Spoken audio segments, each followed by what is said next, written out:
Greetings and welcome to the Sociology of Leadership. This is section 6.1. Today we're talking about groups and organizations, specifically about how leaders impact those organizations and how those organizations impact leaders. So let's start with a definition. We'll start with social groups. Social groups are the clusters of people with whom we interact in our daily lives.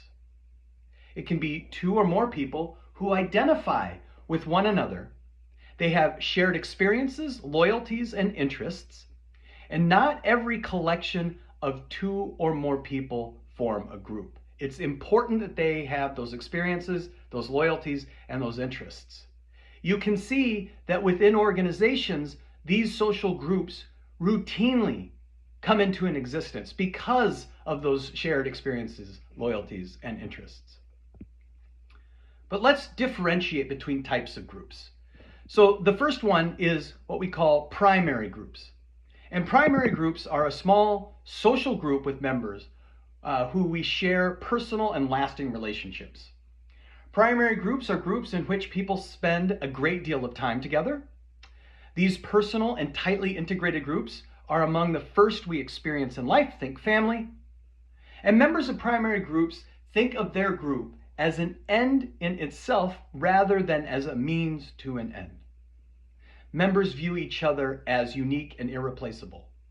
In many cases, within organizations, this is exactly what happens. More on that in just a moment. Secondly, are secondary groups. Secondary groups are a large and impersonal social group whose members pursue a specific goal or activity. Secondary relationships involve weak emotional ties and little personal knowledge of one another. They include many more people than primary groups, and the passage of time can transform from a secondary to a primary group. They may not think of themselves as we.